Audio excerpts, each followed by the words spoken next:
الله السماوات ورب العرش الكريم أعوذ بكلمات الله التامة من شر ما خلق بسم الله الصفات بسم الله الأسماء بسم الله الذي لا يضر مع اسمه شيء في الأرض ولا في السماء والسماء العليم بسم الله الصلاة اللهم صل على سيدنا محمد. Alhamdulillah jamaah salat zuhur rahmat Allah Subhanahu wa taala. Alhamdulillah pada siang kali ini Allah memberikan kita kesehatan dan kekuatan dalam melaksanakan salah satu perintahnya, yaitu salat zuhur berjamaah. Salawat dan salam semoga terlimpah kepada baginda alam Nabi Muhammad sallallahu alaihi wasallam, kepada keluarganya, para sahabat, para tabi'in, para alim ulama, sahabat kita sebagai umatnya yang insya Allah istiqamah menjalankan ajaran sunnah-sunnahnya. Amin ya rabbal alamin. Ikhwatillah jamaah salat zuhur yang Allah Subhanahu wa taala. Hasan Al-Basri dalam sebuah nasihatnya mengatakan, man arada dunya wa ikhtaraha al-akhirah aqabahu Allahu bisit uqubati salas fid dunya wa salasun fil akhirah.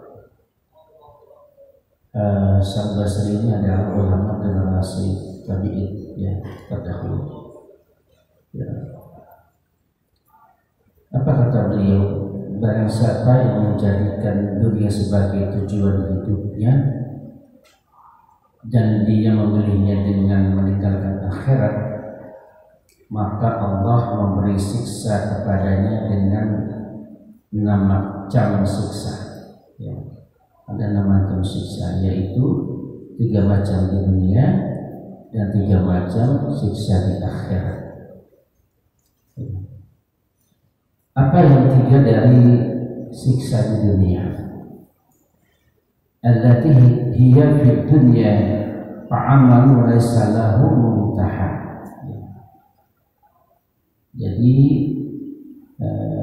3 macam siksa ini adalah yang pertama, harapan yang tidak ada akhir, yaitu amal, jauh daripada hidayah Allah, jauh daripada kebaikan-kebaikan untuk mempersiapkan bekal di hari akhir.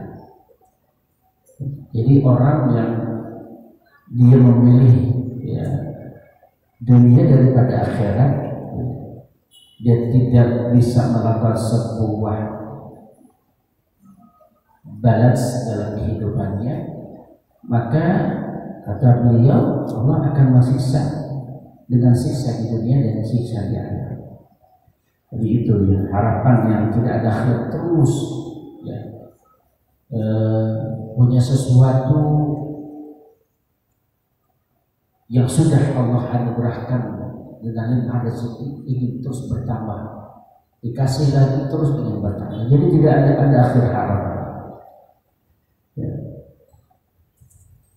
Yang kedua adalah wahirsun ghalibun laisa lahu qana'ah, serakah yang tiada disertai qanaah. Ya. Jadi keserakahan terhadap dunia ya, ini ya Allah berikan ya. Karena apa? Dia melupakan kehidupan akhirat dan dia mengutamakan daripada kehidupan dunia. Jadi yang kedua itu.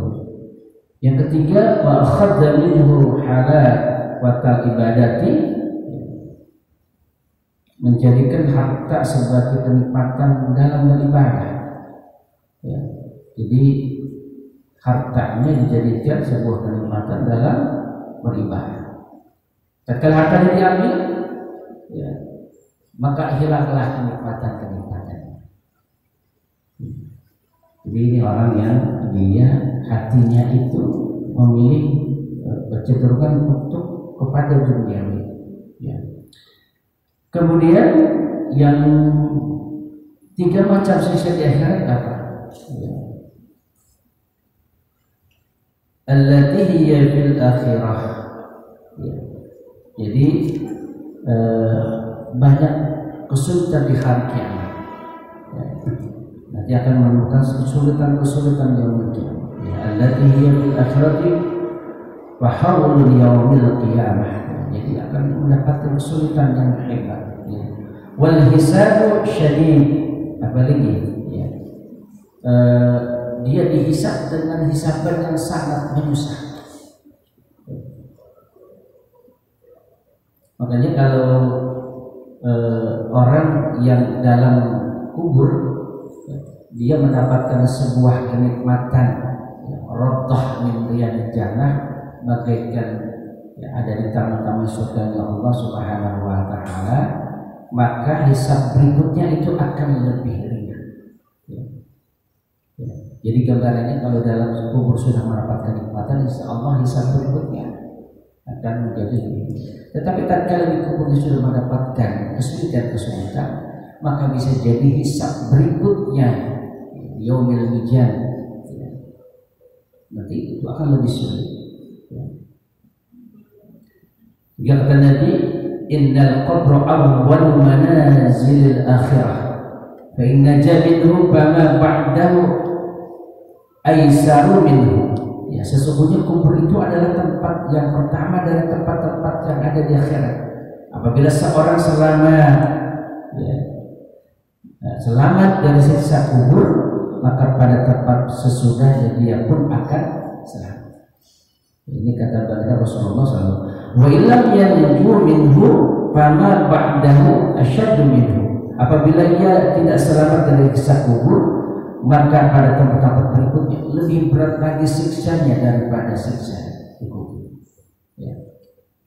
Jadi itu ya. Yang ketiga adalah ya, orang-orang yang dia melebihkan, ya, memprotes daripada dunia.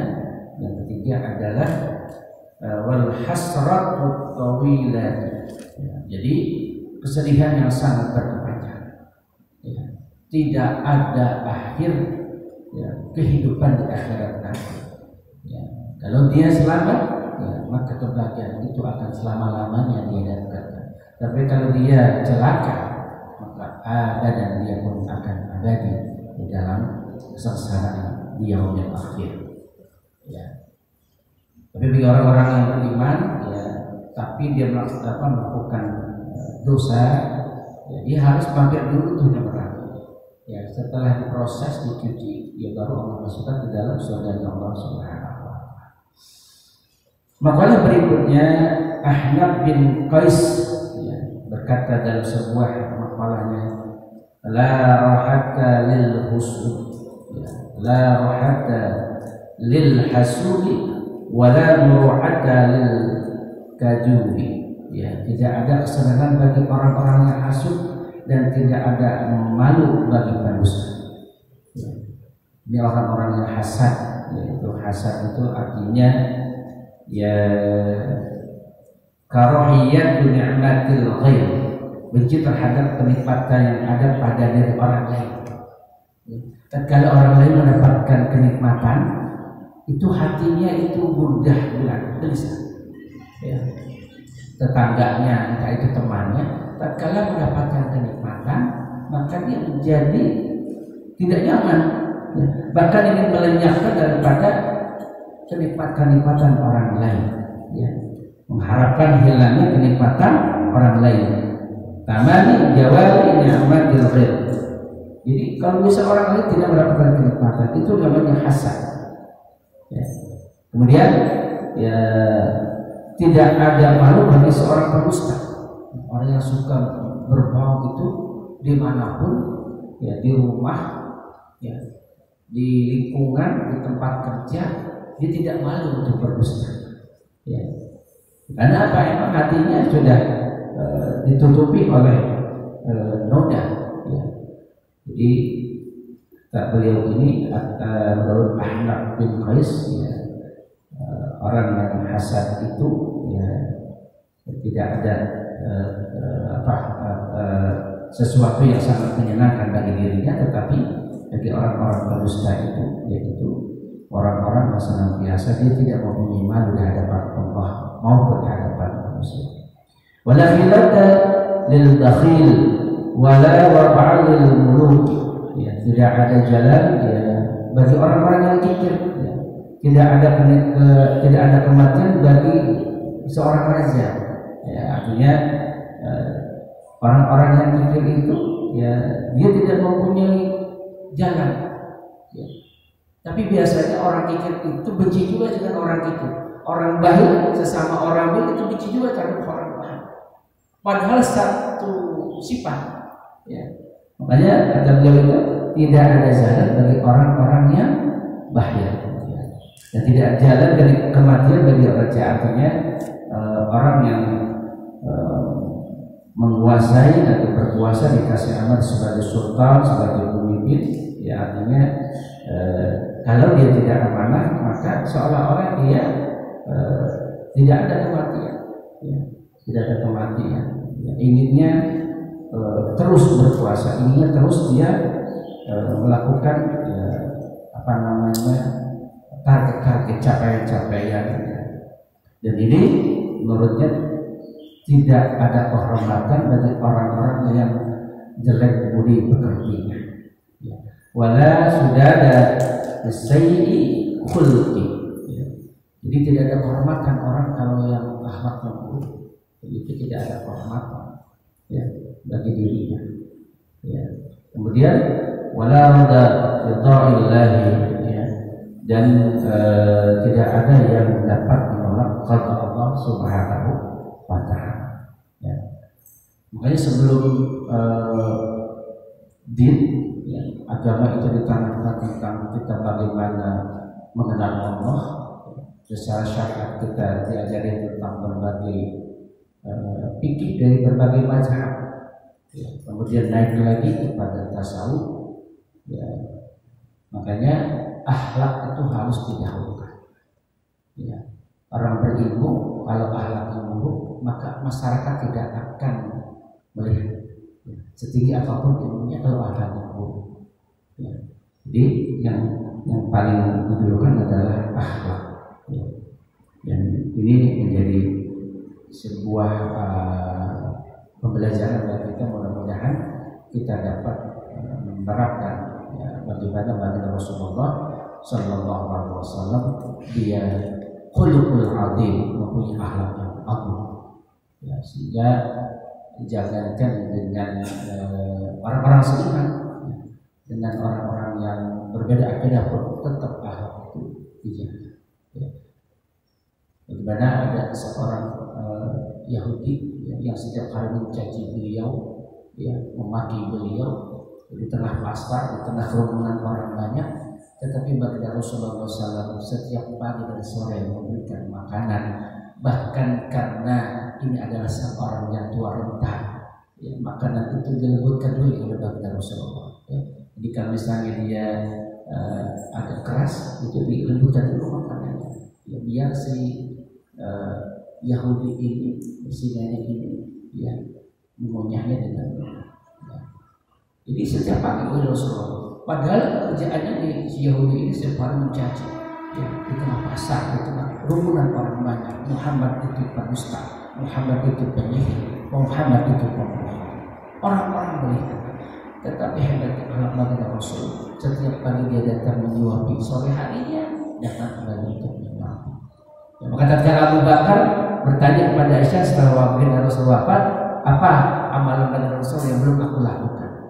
Ya, kata Siti Aisyah, baginda Rasul setiap pagi itu menyuapi itu orang ya, yang di tengah pasar sedang nenek-nenek itu ya, yang memaki-maki Rasul. Ya. Hingga datanglah Abu Bakar, tetapi tatkala pada suafat pertama dipegang itu oleh Sinanya. Ya, kamu siapa? Ya, aku Muhammad. Ya, aku biasa orang yang biasa menyuapi kamu, bukan. Aku tahu engkau bukanlah orang yang biasa menyuapi diri. Ya, karena apa? Kok nenek bisa tahu? Karena orang yang biasa menyuapi diri itu dia akan melembutkan dulu makanannya itu dia lembutkan dulu karena dia tahu aku ini adalah seorang yang sudah tua renta, gigiku tidak sudah habis, sehingga Nenek ini bertanya, kamu sama aku Abu Bakar As-Siddiq. Lalu siapa orang yang suka menyebut diriku setiap hari? Dia adalah Muhammad bin Abdullah. Kemana dia? Dia telah wafat. Menangislah nenek ini. Itu orang yang tiap hari dia maki, orang yang tiap hari dia sumpah serapah, umpat. Ya. Ternyata mempunyai akhlak yang sangat agung.